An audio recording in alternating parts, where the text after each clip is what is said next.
what sort of tips can you give to people when they're trying to be novice herbalists themselves, going on the internet, finding things? I mean, ideally, they should see a herbalist first. I mean, that's the real advice. But let's say they're doing it themselves. What sort of advice?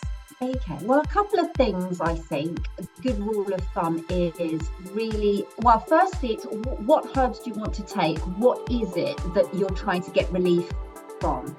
The internet is not always terribly helpful because there's a lot of incorrect information about what herbs are good for this and what herbs are good for that. So I would say keep it really simple. For example, if you just want a very good general supportive herb that's safe to take, stick to things like good quality sort of loose leaf type herbs. So things like your dandelion, nettle teas are really good. Ideally, if you can source organic teas, that's even better. And I would say try and get loose leaf rather than in tea bags, because then you have this whole issue of bags being bleached, and you don't actually get, what I find with any sort of teas that are in bags is that they're quite stingy with the amount of herb that you actually get in the bag. Whereas if it's loose leaf, you can make it as strong as you want. And the great thing about nettle leaf tea is it's a great cleanser for the spring. So if you want to do a nice sort of gentle cleansing, it's also rich in minerals. So it's great for hair, skin and nails. Nettle tea. Yeah, it's a plus. Also, if you suffer from any sort of seasonal allergies, it's also nature's antihistamine as well. So that's another reason why. And when you look at nature, where do we see nettle spring up from? In the spring. So it's naturally a spring cleansing herb. Mother Nature has given us this great antihistamine, herb, knowing that, people tend to, the season's coming and people might have allergies. So that's a really, good, safe herb to have.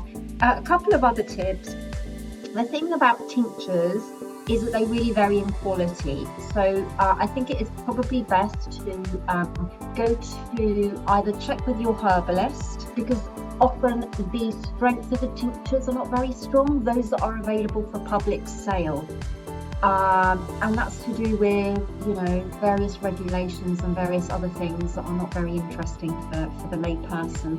But check in with your herbalist and try and get tinctures that are, if you want to take them, that are of good quality. So reputable herbal companies, and you can then check them out to see if they, where they source their herbs, and they will generally have a policy on whether they have adhered to good manufacturing practices.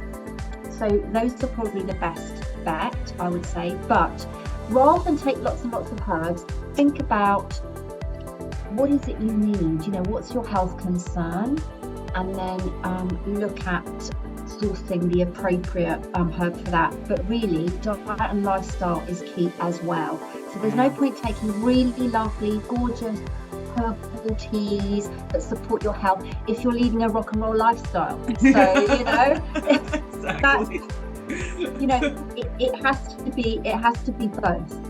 And actually, I've just coming back to your question of what would be my favorite herb. It's not that it's a favorite herb, but a herb that I think is a really like the superfood equivalent of a herb that often gets forgotten about.